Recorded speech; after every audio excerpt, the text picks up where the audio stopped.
Welcome to EGF academy. मैं हूं doctor Geetanjali. आज का टॉपिक है स्पीशीज एक्सटिंक्शन। तो स्पीशीज एक्सटिंक्ट हमारी होते रहते हैं, जैसे बायोडाइवर्सिटी लॉस होता है। दो प्रोसेस के थ्रू ये एक्सटिंक्ट होती है। पहला है डिटर्मिनिस्टिक प्रोसेसेस, मतलब जिसका एक कॉज होता है और एक इफेक्ट होता है। कॉज जैसे कि ग्लेशिएशन हो गया, पूरा जो हमारा अर्थ है उसका टेम्परेचर बहुत ज्यादा लो हो जाता है, तो जो हमारा वाटर है काफी हद तक आइस में कन्वर्ट हो जाता है। तो लो टेम्परेचर में बहुत कम ही स्पीशीज सर्वाइव कर सकती है। तो दैट इज डिटर्मिनिस्टिक प्रोसेस। एक है स्टोकेस्टिक प्रोसेस, मतलब रैंडम इवेंट्स हो गया। ये जो ग्लेशिएशन की जो प्रोसेस है ये बहुत धीरे धीरे धीरे धीरे होती है। जो हमारे अर्थ का टेम्परेचर है वो नेचुरली लो होता है, फिर हाई बढ़ते रहता है, फिर लो होता है। तो इसमें लगभग 1 लाख साल के आसपास इतना टाइम लगते रहता है, तो बहुत टाइम लगता है इसमें। लेकिन जो स्टोकेस्टिक प्रोसेसेस होती है वो रैंडम होती है, वो क्विकली होती है। फॉर एग्जाम्पल डिजीज आ गया, अगर कोई भी किसी एक स्पीशीज में, जैसे कि टाइगर की स्पीशीज है, उसका कोई वायरल डिजीज अगर आ जाता है अचानक से, तो पूरी पॉपुलेशन उसकी वाइप आउट हो सकती है,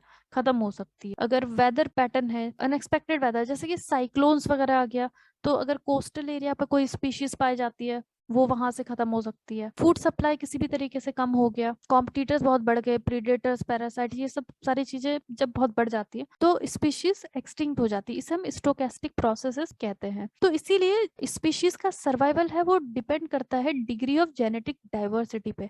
जितनी ज्यादा डाइवर्सिटी होगी जेनेटिकली, जैसे कि जो डॉग्स हैं, फॉर एग्जाम्पल एक डॉग है सपोज लेब्राडोर, वो रहता है ट्रॉपिकल एरियाज में, एंड दूसरा जो डॉग है पोलर रीजन में रहता है, कोई पोलर डॉग। तो अगर टेम्परेचर बहुत ज्यादा कम गिर जाता है, ग्लेशिएशन का अगर चल रहा है ग्लेशिएशन, तो जो लेब्राडोर है ये सरवाइव नहीं कर पाएगा लो टेम्परेचर में। बट जो पोलर डॉग है वो सरवाइव वहां पे कर लेगा। तो उससे क्या होगा, जो डॉग का जो जेनेटिक वेरिएबिलिटी थी, जेनेटिकली डिफरेंट टाइप्स थे, तो उसकी वजह से डॉग की जो स्पीशीज है वो एक्सटिंक्ट नहीं होगी, वो सरवाइव ही करेगी। तो इस तरीके से जितना ज्यादा जेनेटिक डाइवर्सिटी होगी किसी भी स्पीशीज में, वो उतना ज्यादा सरवाइव कर सकता है। Now traits that adversely affect और इंक्रीज स्पीशीज वल्नरेबिलिटी। किसी भी स्पीशीज में ऐसे कुछ ट्रेट्स या कैरेक्टर पाए जाते हैं जिससे कि उनके एक्सटिंक्ट होने के चांसेस बहुत ज्यादा बढ़ जाते हैं। जैसे कि रेयरिटी और लो अबंडेंस। कुछ स्पीशीज होती है वो रेयर स्पीशीज होती है, मतलब कि उनका नेचुरली बहुत कम ही नंबर होता है। जैसे कि किसी एक जगह पे वो पाए जाएंगे और उनका सिर्फ 500 ही नंबर है नेचुरली, मतलब विदाउट एनी ह्यूमन इंटरफेरेंस, तो उनके चांसेस बहुत ज्यादा बढ़ जाते हैं एक्सटिंक्ट होने के। पुअर डिस्पर्सल एबिलिटी, जो डिस्पर्स नहीं हो सकते, जैसे कि कोई प्लांट स्पीशीज है, उसका अगर कोई पॉलन ग्रेन है वो या सीड है, वो बहुत ज्यादा हैवी है, अब उस वो डिस्पर्स नहीं हो पाता है इजीली, तो वो भी एक्सटिंक्ट हो सकता है क्योंकि उसका ज्योग्राफिकल डिस्ट्रीब्यूशन है वो काफी कम हो जाएगा। हाइड्रोफिक स्टेटस, हमारा जो ट्रॉफिक स्टेटस है उसमें सबसे नीचे होते हैं ऑटोट्रॉफ, यानी कि जो प्लांट है जो फूड को बना रहे हैं, प्रोड्यूसर्स। उसके बाद आपके आते हैं हर्बीवोर्स, देन आता है कार्निवोर्स, टॉप कार्निवोर। तो टॉप कार्निवोर्स में जैसे टाइगर है, तो जैसे जैसे ट्रॉफिक लेवल ऊपर बढ़ते रहता है नंबर्स जो है वो कम होते रहते हैं।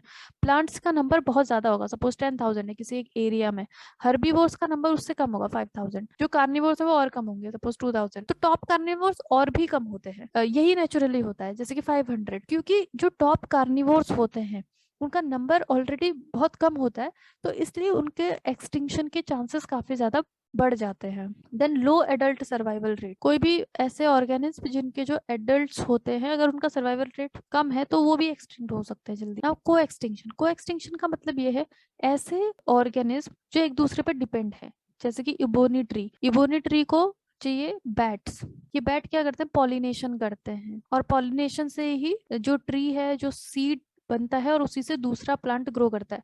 तो अगर ये बैट की स्पीशीज एक्सटिंक्ट हो जाती है तो ये इबोनी ट्री भी एक्सटिंक्ट हो जाएगा। इसी को हम बोलते हैं को एक्सटिंक्शन। एक स्पीशीज के एक्सटिंक्ट होने से जब दूसरा भी एक्सटिंक्ट हो जाता है तो दैट इज कॉल्ड को एक्सटिंक्शन। बायोडाइवर्सिटी सीरीज को फॉलो करने के लिए आप हमारे चैनल को सब्सक्राइब कर लें। अपनी बेटर प्रिपरेशन के लिए आप हमारे अफोर्डेबल कोर्सेज भी ज्वाइन कर सकते हैं। हमें कॉन्टैक्ट करने के लिए आप दिए गए नंबर्स पर कॉल करें और contact through our website link is given in the description box.